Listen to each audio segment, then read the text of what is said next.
नमस्कार साथियों, सृष्टि के ऑनलाइन प्लेटफॉर्म पर मैं आपका हार्दिक स्वागत करती हूं। आज हम सामान्य हिंदी में आपके लिए संज्ञा के प्रश्न उत्तर ले गए हैं जो हमारे पीछे प्रतियोगिता परीक्षा में हमसे पूछे गए हैं। हम इन प्रश्नों के माध्यम से अपने संज्ञा जो अपना एक चैप्टर है वो कंप्लीट सोल्व करेंगे। ठीक है, उसमें हम जानेंगे, हर भाग को हम छू लेंगे, संज्ञा को अच्छे से समझ लेंगे कि संज्ञा क्या है। इन प्रश्न के माध्यम से संज्ञा के प्रत्येक एक पहलू से हमने प्रश्न उठाए हैं, उसके बाद में हमें संज्ञा को अलग से पढ़ने की जरूरत नहीं होगी। हम पहले प्रश्न पर अपने चलते हैं, आप भी मेरे साथ चले। देखिए हमारी स्क्रीन पर पहला प्रश्न है, निम्नलिखित में से किस विकल्प में सभी शब्द भाववाचक संज्ञा से बने हैं। ठीक है, कौन सा ये पूछ रहा है कि सभी शब्द भाववाचक संज्ञा हैं।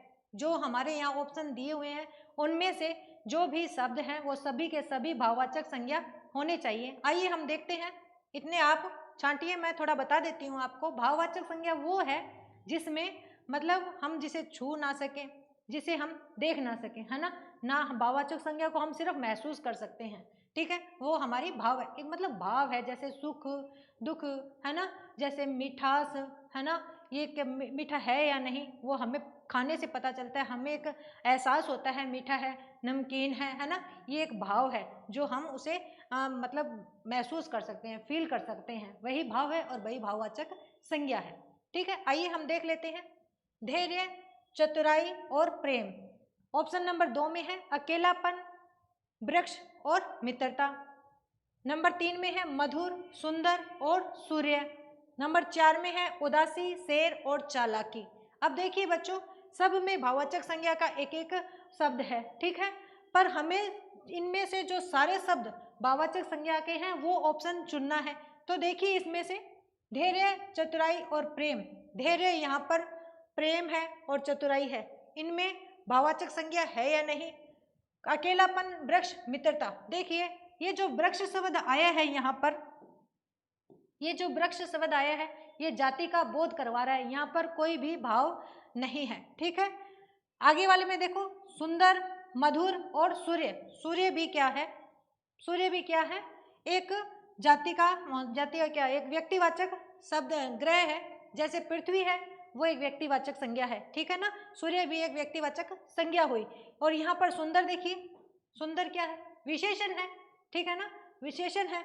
यहाँ उदासी देखिए, शेर, चालाकी, तो शेर यहाँ पर क्या है, शेर यहाँ जातिवाचक संज्ञा है। ठीक है, तो इन तीनों में तो हो ही नहीं सकता क्योंकि हमने एक एक शब्द देखे हैं जिनमें भाववाचक संज्ञा नहीं है। तो हमारे जो ये तीनों हैं, धैर्य, चतुराई और प्रेम, इन तीनों में भाववाचक संज्ञा है। तो हमारा राइट ऑप्शन कौन सा होगा, 1 नंबर। आगे वाले क्वेश्चन पर चलते हैं। यहाँ पूछा है विशेषण से भाववाचक संज्ञा बनने वाला शब्द। हमारे सामने 4 शब्द हैं, हमारी स्क्रीन पर 4 शब्द हैं, देखिए उनमें से हमें वो छांटना है जो विशेषण से भाववाचक संज्ञा बना है। ठीक है, जिसमें से सौंदर्य है, बी पर धैर्य है और 3 पर लालित्य और उपयुक्त सभी। पहले हमें मूल शब्द निकालने होंगे जिसमें देखो सौंदर्य में, सौंदर्य किससे बना है, सुंदर से। ठीक है, किससे बना है, सुंदर से। और सुंदर क्या है, विशेषण है। विशेषण किसी संज्ञा या सर्वनाम की जब हम विशेषता बताते हैं वो शब्द सुंदर हो, वो शब्द विशेषण कहलाते हैं। जैसे राम सुंदर है, सीता सुंदर है, आप जब सब देख रहे हो वो भी सुंदर हो, है ना, तो वो हम क्या बता रहे हैं, उसकी विशेषता बता रहे हैं। तो सुंदर क्या है, विशेषण है। धैर्य, धैर्यवान अगर होता तो धैर्यवान व्यक्ति, है ना, तो वो उसकी विशेषता बताता। धैर्य यहाँ पर एक भाव आ गया। लालित्य, लालित्य में लालिमा हो गई। ठीक है ना, ललित, ललित हो गया, सॉरी, लालित्य में क्या हुआ, ललित हो गया, लालित्य में ललित हो गया। ठीक है, ठीक है, ललित क्या है, व्यक्तिवाचक संज्ञा भी होता है क्योंकि किसी का नाम हो गया, है ना, किसी का नाम भी हो गया तो व्यक्तिवाचक संज्ञा है और भाववाचक संज्ञा भी हो सकता है। तो ये भाववाचक संज्ञा पहले से ही भाववाचक संज्ञा है। ठीक है, और ये उपयुक्त सभी, तो सौंदर्य है, सॉरी, धैर्य भी भाववाचक संज्ञा है, धैर्य भी भाववाचक संज्ञा है पहले, और ये क्या है, सौंदर्य भी क्या है, विशेषण से बनने वाली भाववाचक संज्ञा है। और ललित्य भाववाचक संज्ञा है जो किससे बना है? ललित से। ललित एक व्यक्तिवाचक विशेष, यदि किसी का नाम आ जाए, ललित किसी लड़के का किसी का नाम अगर आ जाए, वाक्य में प्रयोग हो जाए कि ललित ने ये किया, ललित ने वो किया, मतलब ललित खाना खाता है, तो वहाँ ललित क्या आ गया? एक व्यक्तिवाचक संज्ञा आ गया। और वैसे ललित, ललित क्या होगा? विशेषण। यदि किसी की विशेषता बतानी है तो यहाँ पर भाववाचक संज्ञा क्या हो गई? उपयुक्त सभी। लालित्य भी भाववाचक संज्ञा है, ठीक है ना। तो चलते हैं नेक्स्ट क्वेश्चन पर। कोई भी अगर गलती हो तो आप हमें सुझाव दीजिए, हम उसमें और सुधार करेंगे, ठीक है ना। तीसरा क्वेश्चन है, स्त्रीत्व शब्द में कौन सी संज्ञा है? स्त्रीत्व, स्त्री से बना है स्त्रीत्व, और स्त्रीत्व मतलब स्त्री का जो अंश होता है, स्त्रीत्व तो मतलब भाव है एक, है ना। स्त्री जाति का बोध करवाती है, और स्त्रीत्व क्या है? उसका भाव है। जैसे बच्चे से बचपन, लड़के से लड़कपन, है ना। और जैसे ममता से मम से ममतव, है ना। ये सब क्या है? भाव है। वैसे ही स्त्री से स्त्रीत्व क्या बना? भाववाचक संज्ञा। तो हमारा राइट ऑप्शन क्या होगा? सी, भाववाचक संज्ञा। चलते हैं नेक्स्ट क्वेश्चन पर। कौन सा शब्द भाववाचक संज्ञा नहीं है? मतलब यहाँ पर हमसे ये पूछा है कि भाववाचक संज्ञा कौन सी यहाँ नहीं है। हमारे सामने 4 ऑप्शन है, इन चारों ऑप्शन में से एक ऑप्शन ऐसा है जो भाववाचक संज्ञा नहीं है। 3 ऑप्शन हमारे भाववाचक संज्ञा है। देखिए, मिठाई, ब पर चतुराई, स पर लड़ाई और द पर उतराई, ठीक है। इसमें मिठाई है। देखो बच्चों, मिठाई मतलब लड्डू, पेड़े, ये सब क्या होती है? मिठाई है, जो हम खाते भी हैं, है ना। मिठाई को छू सकते हैं, और हमने पढ़ा है कि भाववाचक संज्ञा को हम छू नहीं सकते, महसूस कर सकते हैं। तो मिठाई हमारी जातिवाचक संज्ञा में आएगी, इसलिए हम मिठाई को यहाँ पर, हमारा जो ऑप्शन है पूछा है ना भाववाचक संज्ञा नहीं है, तो वो ऑप्शन कौन सा है? मिठाई, क्योंकि मिठाई जातिवाचक संज्ञा में आती है। देखो, चतुराई है ना, भाववाचक है। लड़ाई भाववाचक है। उतराई वो भी क्या है? भाववाचक है। नेक्स्ट क्वेश्चन पर चलते हैं। किस क्रमांक में द्रव्यवाचक संज्ञा नहीं है? क्या पूछा है? द्रव्यवाचक संज्ञा नहीं है। ध्यान देना है, 4 ऑप्शन है, जिसमें से जो 3 ऑप्शन है उनमें से हम 3 ऑप्शन है वो द्रव्यवाचक संज्ञा के हैं, और इनमें से एक ऑप्शन ऐसा है जिसमें द्रव्यवाचक संज्ञा नहीं है। देखिए बच्चों, हमने पढ़ा है संज्ञा के मूलतः 3 भेद होते हैं। कितने होते हैं? 3। व्यक्तिवाचक, दूसरे पर हमने पढ़ा था जातिवाचक, जो पीछे वाले वीडियो में हमने देखा है ना, जातिवाचक, और तीसरा क्या था? भाववाचक। आप सबको पता है जातिवाचक के ही 2 भेद और निकले हैं, इसलिए जातिवाचक के 2 ही भेद और निकले हैं, द्रव्यवाचक, द्रव्यवाचक और समूहवाचक, ठीक है। अब यहाँ देखिए, व्यक्तिवाचक में वो आते हैं जो किसी विशेष व्यक्ति, वस्तु, स्थान का नाम हो, वहाँ क्या आएगा? व्यक्तिवाचक संज्ञा। जातिवाचक में किसी जाति का बोध करवाए, है ना, जैसे लड़के, बच्चे, जैसे महिला, है ना, जैसे मान लो जैसे पहाड़, नदी, ये सब क्या है? जातिवाचक में आएंगे। और भाव जिसकी हम बार बार में चर्चा कर रहे हैं, पीछे से जो क्वेश्चन आ रहे हैं वो सभी अभी तक भाववाचक के आए हैं, है ना। तो भाववाचक संज्ञा में जिसे हम छू नहीं सकते, सिर्फ हम महसूस कर सकते हैं, वो हमारी भाववाचक संज्ञा में आती है, ठीक है। और जातिवाचक संज्ञा के आजकल ऐसे बोला जाता है संज्ञा के 5 भेद होते हैं। वो जो 5 भेद, जो 2 भेद और आए हैं वो किसके हैं? जातिवाचक के ही निकल के पार्ट हैं, निकल कर बाहर आए हैं जातिवाचक संज्ञा से ही, इन्हीं का ही भेद है। जातिवाचक संज्ञा के ही 2 उपनाम है, मान लो 2 उपभेद हैं, ठीक है। कौन से हैं? द्रव्यवाचक और समूहवाचक। अब आप देखिए, द्रव्यवाचक में जैसे तेल है ना, दूध है, सोना है, तेल है, चांदी है, लोहा है, ये सब द्रव्यवाचक में, मतलब जो अपना ठोस पदार्थ है उसकी तीनों अवस्था है ना काउंट होती है, वो किस में होती है? द्रव्यवाचक में।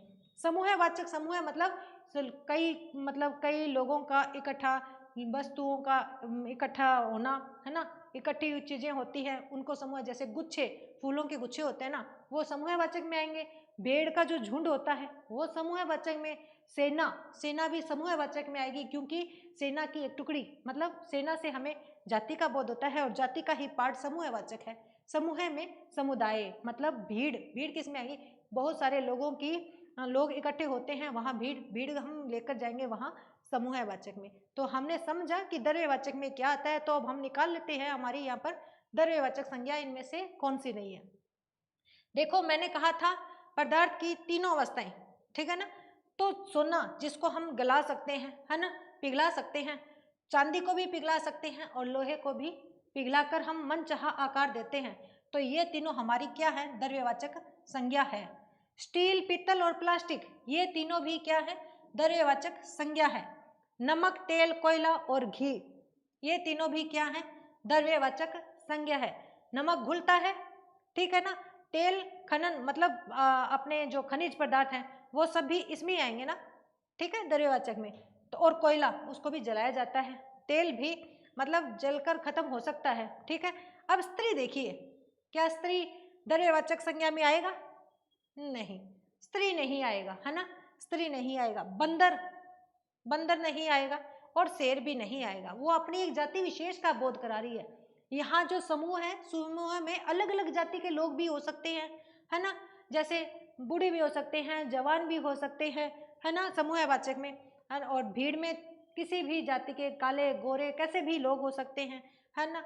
पर यहाँ बंदर, उनकी एक अलग प्रजाति है, तो वो अपनी जाति का विशेष बोध करवा रही है, तो हमारी जातिवाचक में आएंगी। तो ये तीनों किसके हैं, जातिवाचक के हैं। और ये तीनों, ये जो तीनों ऑप्शन हैं वो किसके हैं, द्रव्यवाचक के। और हमारे 4 नंबर ऑप्शन में जो तीनों शब्द हैं वो किसके होंगे, जातिवाचक के, ठीक है। नेक्स्ट क्वेश्चन पर चलते हैं। असंगत विकल्प है, हमसे हमें इनमें से अलग, जो सबसे अलग है उसे छांटना है, ठीक है, जो गलत है, जो गलत है। असंगत मतलब जो संगत ना हो, है ना, वो हमें यहाँ छांटना है। फल क्या जातिवाचक संज्ञा है? आम क्या व्यक्तिवाचक संज्ञा है? भूकंप क्या जातिवाचक संज्ञा है? विद्यार्थी क्या द्रव्यवाचक संज्ञा है? देखिए, फल जातिवाचक संज्ञा है, बिल्कुल सही है। क्या है, जातिवाचक संज्ञा है ना। फल, फल में तो बहुत सारे फल हो सकते हैं, जातिवाचक संज्ञा है, ठीक है। अब इसमें देखिए, भूकंप क्या जातिवाचक संज्ञा है? बिल्कुल है। आम व्यक्तिवाचक संज्ञा है। अगर हम सिर्फ आम, अगर किसी कोई नाम ना देवें, फलों में से अगर चुनते हैं आम, आम, देखो समझने की बात है। अगर मैं यहाँ बोलूं फल, फल क्या हुआ, जाति हो गई, है ना, जाति हुई। अब यहाँ ढेर सारे फल पड़े हैं, जैसे आम, है ना, जैसे आम, और ये इमली है मान लो, ठीक है ना, और ये केला हो गया, ये ढेर सारे फल पड़े हैं। तो हम इनके अलग अलग नाम नहीं लेंगे, हम कहेंगे फल पड़े हैं, है ना। उनमें से मैंने अगर आम को अलग किया, समझना, सुनना, आम को अलग कर रही हूं, तो यहाँ पर आम क्या हुआ, फिर व्यक्तिवाचक, क्या हुआ, व्यक्तिवाचक, है ना। अगर यहाँ बहुत सारे आम पड़े हैं, बहुत सारे आम पड़े हैं, बहुत सारे आम पड़े हैं और अलग अलग क्वालिटी के पड़े हैं, तब मैं यहाँ से लेकर किसी, जैसे लंगड़ा आम, जैसे हमारे यहाँ लंगड़ा आम बोलते हैं, लंगड़ा आम बोल दे, उसको मैं अलग छांट लूँ, तो वो आम में से निकल कर बाहर आया है, तो वहाँ पर भी व्यक्तिवाचक संज्ञा ये होगी, और आम यहाँ पर जातिवाचक संज्ञा हो जाएगी। कहने का मतलब है, हम जितना अंदर तक जाएंगे, जब अंदर तक जाते जाते जो निकल कर बाहर आएगा लास्ट में, वही व्यक्तिवाचक संज्ञा बचती है। यहाँ फलों का समूह है, तो यहाँ पर जातिवाचक है, और इनमें से हमने आम को बाहर किया, तो आम हमारे लिए अव्यक्तिवाचक संज्ञा हो गई। और इन ऑप्शन में से देखिए, आप इन ऑप्शन में से देखिए, हमें असंगत छांटना है जो अलग हो, ठीक है, असंगत। फल जातिवाचक है, सही है हमारा, ठीक है। आम हम व्यक्तिवाचक में लेते हैं, सही है। भूकंप, हर बार बार भूकंप का अलग अलग नाम होता है ना, और यहाँ पर भूकंप जातिवाचक में। क्या विद्यार्थी द्रव्यवाचक है? नहीं, क्योंकि द्रव्यवाचक में हमने पढ़ा है कि द्रव्यवाचक वह है जो गलाया जा सके, जो घुलनशील हो, जिसे पिघलाया जा सके, जिसे मतलब जमाया जा सके, है ना, जिसे जलाया जा सके।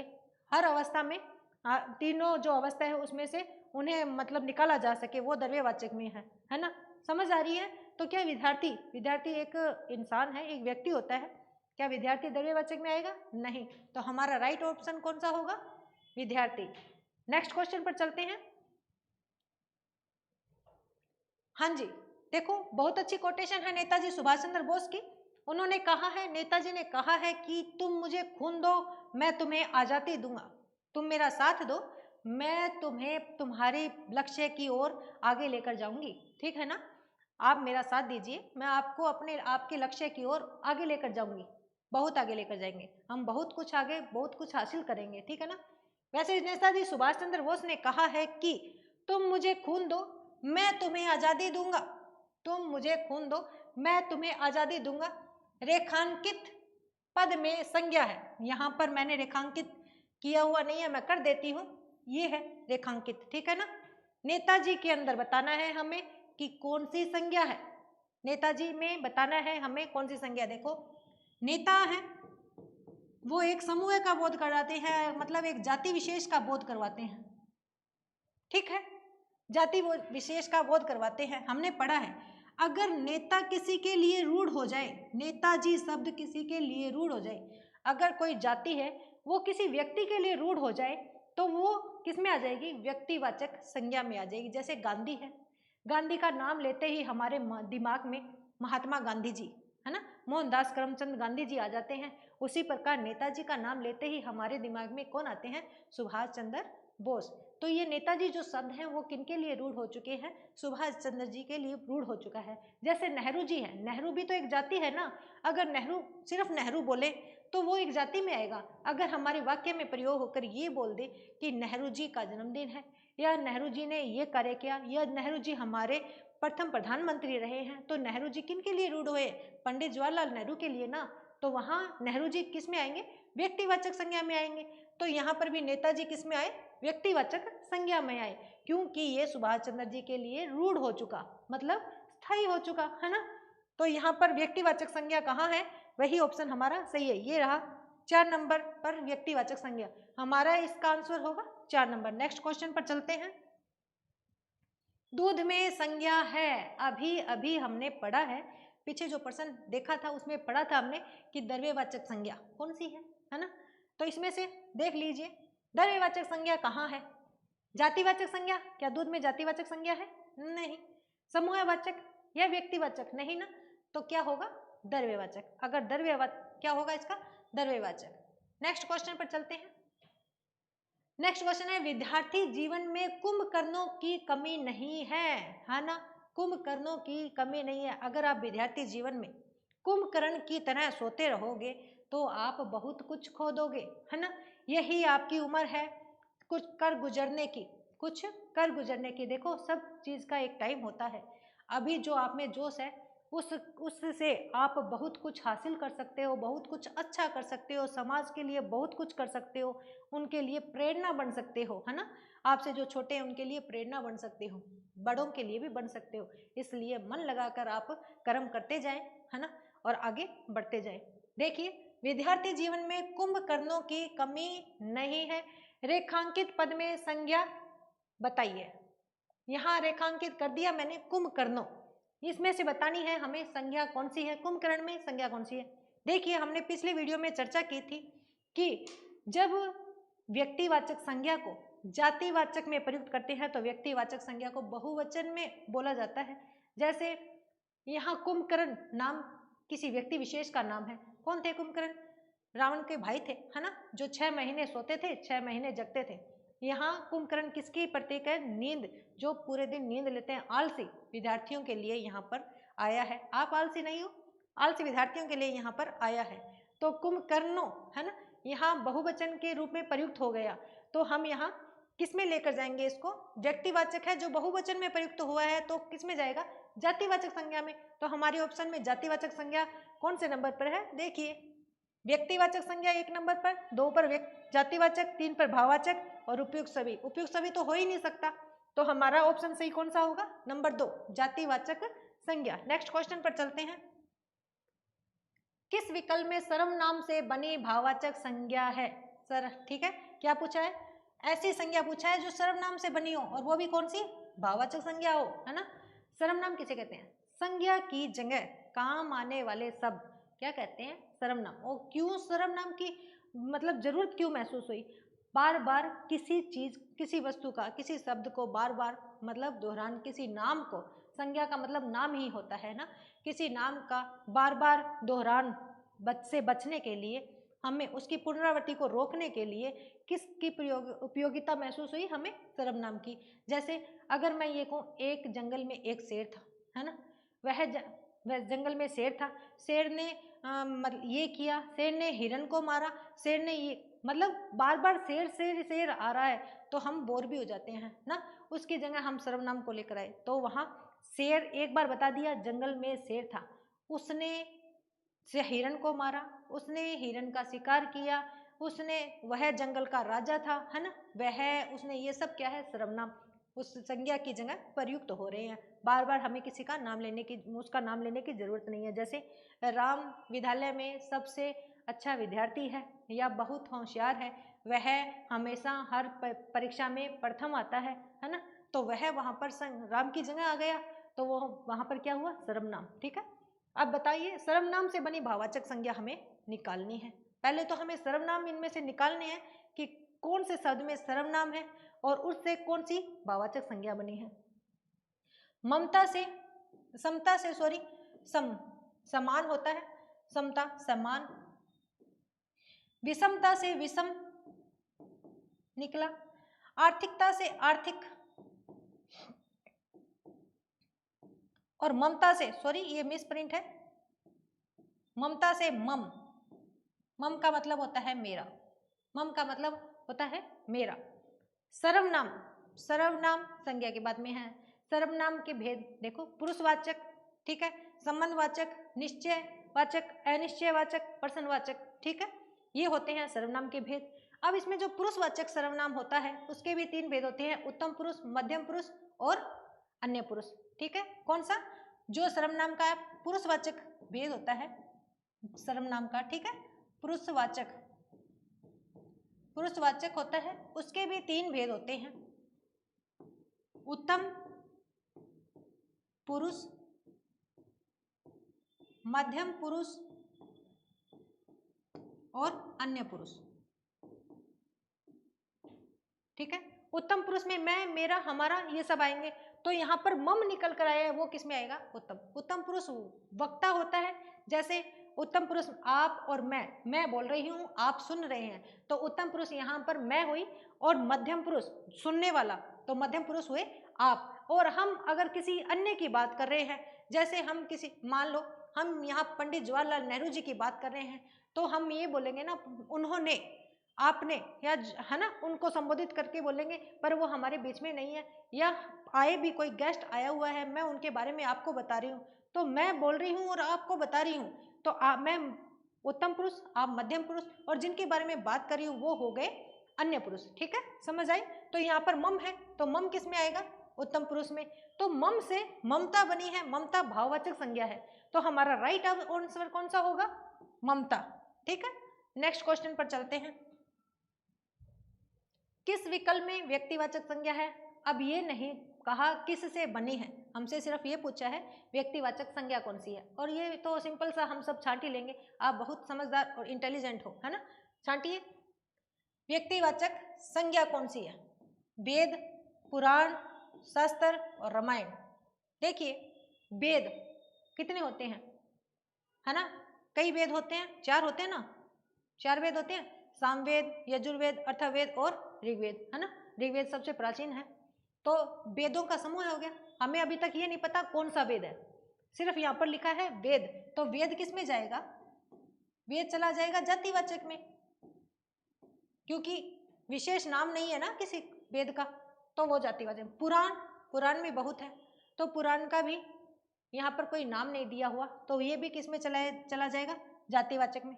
शास्त्र, शास्त्र, शास्त्र भी बहुत है जो हम पढ़ते हैं, हमारे पूर्वज पढ़ते हैं, है ना, उसका भी नाम नहीं दिया कौन सा शास्त्र हमें पढ़ना है, तो वो भी किस में चला जाएगा? जातिवाचक। अब यहाँ देखिए रामायण, रामायण है ना, एक शास्त्र है ना, एक ग्रंथ रामायण, इसका एक पर्टिकुलर नाम दे दिया, है ना, कौन सा है, हमें ये ज्ञान हो गया, यहाँ पर हमें ये ज्ञात हो गया कि रामायण, रामायण एक विशेष नाम है उस पुस्तक का, एक उसका शास्त्र का, तो यहाँ पर पूछा भी इन्होंने है व्यक्तिवाचक संज्ञा, तो यहाँ पर ये क्या होगी? व्यक्तिवाचक संज्ञा, क्योंकि यहाँ पर नाम है ना, विशेष नाम है। नेक्स्ट क्वेश्चन पर चलते हैं। किस विकल्प में जातिवाचक संज्ञा नहीं है? 4 विकल्प हैं हमारे सामने, उनमें से एक ऐसी संज्ञा है जो जातिवाचक संज्ञा नहीं है। 3 हमारी जातिवाचक संज्ञा है, ठीक है। वो एक जो नहीं है वो छांटनी है हमें। यहाँ पर देखो, बालक जातिवाचक है, सड़क जातिवाचक है, क्या मंगलवार, किताब यहाँ भी मिस प्रिंट है, सॉरी, किताब जातिवाचक संज्ञा है ना। किसी विशेष किताब का नाम नहीं है यहाँ पर, किसी विशेष सड़क का नाम नहीं है, सड़कें तो बहुत है ना, बहुत है। अगर यहाँ आ जाता जैसे शेर शाह सूरी रोड या NH 15 है ना, तो वहाँ एक उनका एक नाम हो गया, ठीक है, तो वहाँ व्यक्तिवाचक संज्ञा में आ जाता वो। पर यहाँ तो सड़कें दी है, सड़कें तो बहुत सी हैं, सड़क है ना, कोई स्पेशल नाम नहीं है। आप अपने शहर में देखिए, बहुत सी सड़कें हैं ना, एक स्पेशल कोई नाम होगा, है ना। जैसे हमारे नौहर में बिहानी मार्ग है, ठीक है, सड़कें तो बहुत है, अब बिहानी मार्ग है, तो हम अगर ये कहें कि हमारा जो सृष्टि क्लासेज है वो बिहानी मार्ग, बिहानी चौक पर स्थित है, तो वहीं से आएंगे ना, स्टेशन रोड होकर बिहानी मार्ग पर, बिहानी चौक पर आएंगे, सॉरी, स्टेशन रोड से होकर बिहानी चौक पर आएंगे, और वहाँ हमारा कोचिंग संस्थान है, ठीक है, समझ आई, क्योंकि एक विशेष नाम हो गया उनका। तो सड़कें भी जातिवाचक में आ गया, बालक भी जातिवाचक में, और किताब भी जातिवाचक में। मंगलवार, सप्ताह के जो दिन होते हैं उनका एक विशेष नाम, एक विशेष दिन मंगलवार, तो मंगलवार यहाँ कहाँ किस में गया है? व्यक्तिवाचक में। किस में गया है? व्यक्तिवाचक में, ठीक है। तो हमारा राइट आंसर क्या होगा? नंबर 3 मंगलवार। नेक्स्ट क्वेश्चन पर चलते हैं, आशा है आपको समझ आ रहा है, ठीक है, आगे चलते हैं। गरीब शब्द में संज्ञा है, अब इसने पूछा है जो गरीब शब्द है उसमें संज्ञा बताइए कौन सी है? क्या जातिवाचक है, क्या भाववाचक है, क्या व्यक्तिवाचक है, क्या समूहवाचक है या द्रव्यवाचक है? बताइए, आप जल्दी बताइए। गरीब शब्द में संज्ञा बताइए, क्या व्यक्तिवाचक है, क्या जातिवाचक है, क्या भाववाचक है, क्या इनमें से कोई नहीं है? देखिए, क्या गरीब है, कोई गरीब है, ठीक है, कोई व्यक्ति गरीब है, तो हम क्या उसकी गरीबी को छू सकते हैं? है ना, वैसे तो अवस्था है, पर यहाँ पर ऑप्शन के अकॉर्डिंग हम किस में जाएंगे? व्यक्तिवाचक नहीं हो सकती, नहीं हो सकती। अगर हम जाएंगे, गरीबी होता, अगर गरीबी होता तो हम किस में जाते? भाव में जाते। बात समझने की कोशिश कीजिए, गरीबी होता तो हम भाव में जाते, भाववाचक में, ठीक है, तो ये भाववाचक भी नहीं हो सकता। अब देखिए जातिवाचक, गरीब, गरीब लोग, है ना, गरीब लोग उनका एक समूह है, हम उनको अलग से एक उनकी एक कैटेगरी बनाते हैं, एक जाति बना देते हैं, है ना, विशेष बोध हो जाता है कि ये भाई धनी लोग हैं और ये गरीब लोग हैं, तो गरीब लोग हम किसके अंदर लेकर जाएंगे? जाति में। फिर ये क्या होगा? ये जाति विशेष का बोध करवा रहा है हमें, तो इसका आंसर क्या होगा? 2। नेक्स्ट क्वेश्चन पर चलते हैं, चेहरे पर स्माइल रखिए और मेरे साथ आगे बढ़िए, ठीक है। निम्न में से किस विकल्प में भाववाचक संज्ञा शब्द प्रयुक्त हुआ है? क्या पूछा है? निम्न में से किस विकल्प में भाववाचक संज्ञा प्रयुक्त हुआ है? तो ये जो 4 है उनमें से एक ऑप्शन हमारा भाववाचक संज्ञा का है, ठीक है। आइए छांटिए, गंगा, हंसी, चैत्र और सभा। गंगा क्या है? देखो, विशेष नदी का नाम है, तो किस में जाएगी? व्यक्तिवाचक संज्ञा में। किस में जाएगी? व्यक्तिवाचक संज्ञा में। हंसी, हंसी है ना, हंसी जो हंस रहे हैं वो हंसी है, मैं खुश हो रही हूं, तो हंसी किस में जाएगी? बताइए आप, ये किस में जाएगी? ये भाववाचक में जाएगी, ठीक है, किस में जाएगी? भाववाचक में। भाव है ये, हंसी, क्रोध क्या है? भाव है, हंसी क्रोध भाव है ना। चैत्र, हिंदी जो पंचांग है, हिंदी पंचांग है, उनमें जो महीने होते हैं ना, उनमें जैसे जनवरी फरवरी है वैसे ही चैत्र वैशाख जेठ साठ, है ना, ये एक महीने का नाम है, पर्टिकुलर एक महीने का नाम है, तो किस में जाएगा? ये भी जाएगा व्यक्तिवाचक में। किस में जाएगा? व्यक्तिवाचक में। सभा, अभी थोड़ी देर पहले हमने पढ़ा कि जातिवाचक, अगर यहाँ पर जातिवाचक हो, है ना, जातिवाचक हो, तो सभा को हम किस में करेंगे? जातिवाचक में करेंगे। अगर जातिवाचक नहीं है, समूहवाचक है, तो सभा किस में जाएगी? समूह में जाएगी, क्योंकि सभा कब होती है? जब कुछ लोग इकट्ठे बैठकर कोई मंत्रणा करते हो तभी सभा होती है ना, या कोई बैठक हो, कोई मतलब इकट्ठे होकर कोई वार्तालाप कर रहे हो, वही सभा होती है ना। जैसे संसद सभा है ना, संसद में लोग इकट्ठे होते हैं, सभा बैठी है, तो सभा भी किस में जाएगी? हमारी जाति या समूहवाचक में, समूहवाचक में। अब देखिए इसने पूछा क्या है, निम्न में से किस विकल्प में भाववाचक संज्ञा शब्द प्रयुक्त है? तो भाववाचक संज्ञा कहाँ है? आंसर हमारा नंबर 2 होगा, हंसी में। भाववाचक संज्ञा कहाँ है? हंसी में। नेक्स्ट क्वेश्चन पर देखिए, निम्न में से किस विकल्प में द्रव्यवाचक संज्ञा है? द्रव्यवाचक संज्ञा हमने पढ़ा था, कौन सी होती है? मतलब एक तो जो अपने जो खोद कर निकालते हैं, मतलब जो अपने खनिज पदार्थ है ना, और दूसरी वह पदार्थ की जो तीनों अवस्थाएं हैं उनमें अवस्था को वो प्राप्त करें, जैसे वो पिघला सकें जिनको, जमा सकें जिनको, जला सके जिनको, ठीक है ना। तो देखिए अब इनमें से छांटनी है हमें, क्लियर, हमें छांटनी है। देखिए पारा, पंजाब, पाकिस्तान और कक्षा। क्या है? पारा, पंजाब, पाकिस्तान और कक्षा। देखो बच्चों, क्या पंजाब को जला सकते हैं, पिघला सकते हैं, गला सकते हैं, जमा सकते हैं? नहीं, है ना, तो ये हमारा ऑप्शन नहीं होगा। पाकिस्तान, पाकिस्तानी लोग मतलब पाकिस्तानी है, तो वहां के जो पाकिस्तान में रहते हैं वो लोग हुए ना पाकिस्तानी, तो क्या हम उनको ऐसे जला सकते हैं? जलाने पर मतलब नहीं जला सकते ना, हम किसी को भी कोई नुकसान नहीं पहुंचा सकते, है ना। फिर है कक्षा। कक्षा एक समूह ही है, कक्षा एक समूह है। हम जिस जहाँ बैठकर पढ़ते हैं, या कोई कक्ष है जहाँ कुछ बच्चे या कुछ लोग इकट्ठे, या कुछ वस्तु जो भी है, गृह है ना, कक्षा एक कमरा, तो वो भी अपने द्रव्यवाचक में नहीं आएगा। किस में आएगा? वो भी जाति में आएगा, ठीक है। ये भी जाति में आएगा, ये भी जातिवाचक में आएगा, और ये व्यक्तिवाचक में आएगा। अब देखिए पारा, मरकरी, जिसे हम क्या कर सकते हैं? पारा क्या है? द्रव्यवाचक है ना, द्रव्यवाचक है। पारा उड़ता है ना, उड़ जाता है, हवा बन के उड़ जाता है ना, जब तक इसका ध्यान नहीं रखते। तो पारा हमारा, इसका आंसर क्या होगा? पारा। नेक्स्ट क्वेश्चन पर चलते हैं। बुढ़ापा शब्द में कौन सी संज्ञा है? देखिए बुढ़ापा है ना, बूढ़ा प्लस आपा, बुढ़ापा। बुढ़ापा में संज्ञा कौन सी है? फील किया जाता है बुढ़ापा, तो बुढ़ापा में हम सबको पता है भाववाचक संज्ञा है। बिल्कुल सिंपल सा क्वेश्चन है। चलते हैं नेक्स्ट क्वेश्चन पर, चलते हैं नेक्स्ट क्वेश्चन पर। होली शब्द में कौन सी संज्ञा है? देखो त्योहार, त्योहार अगर आता तो वहां जातिवाचक संज्ञा होती।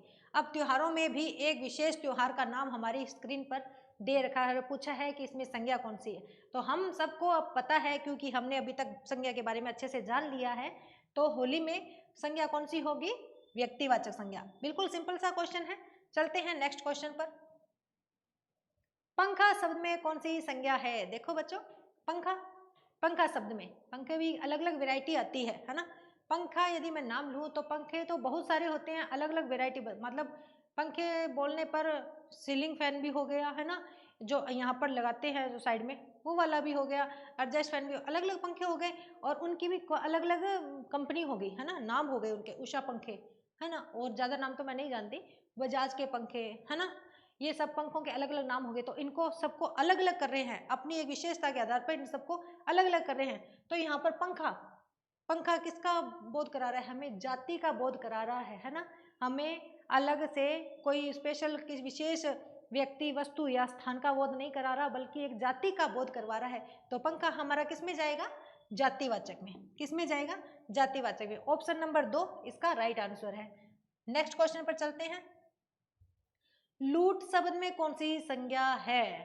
देखो लूटना हो जाता तो हो जाती क्रिया, है ना, क्रिया हो जाती। अब लूट, लूट क्या होती है? लूट क्या व्यक्तिवाचक हो सकती है? नहीं। लूट क्या हो सकती है? जातिवाचक हो सकती है? अरे नहीं, नहीं भाई नहीं, लूट जातिवाचक संज्ञा कैसे हो सकती है? लूट भाववाचक संज्ञा होती है। कैसे? किसी चीज को मतलब कोई लूट रहा है, तो हम तो वो शारीरिक क्रिया कर रहा है, हमें नहीं पता, मतलब हम अंदाजा लगा सकते हैं, ठीक है। उसे वो लूट रहा है वो हम छू नहीं सकते, हम सिर्फ देख कर आइडिया लगा सकते हैं, ठीक है, फील कर सकते हैं कि ये चीज लूट रहा है ना। लूटना क्या होता है? नहीं हो रहा, हम छू नहीं सकते लूट को, है ना। तो हमारा ऑप्शन क्या राइट होगा? 3, भाववाचक संज्ञा। आगे वाला क्वेश्चन देखो, वीरतव शब्द में कौन सी संज्ञा है? वीर। वीर क्या है? वीर पुरुष है ना, वीर आदमी। तो वीर एक खुद में क्या बन रहा है? विशेषण बन रहा है ना। तो वीर से बना है वीरतव है ना, जैसे जैसे पौरुष, पुरुष से बना है पौरुष, ताकत है ना। वीर जिस वीरता, वीरता है ना। तो वीरता क्या है? भाव है। और वीरतव क्या है? भाव है, ऑब्वियसली भाव है। तो इसका आंसर क्या होगा? नंबर 3, भाववाचक संज्ञा। नेक्स्ट क्वेश्चन पर चलते हैं। अच्छा, धन्यवाद। आज के लिए इतना ही। मिलते हैं नेक्स्ट वीडियो में और प्रश्नों के साथ। हम इन प्रश्नों के माध्यम से हमारे हर टॉपिक को बहुत आसानी से कवर करेंगे। आपका सहयोग हमारे साथ बनाइए रखिए। लाइक करिए, सब्सक्राइब करिए और आगे से आगे शेयर कीजिए। धन्यवाद।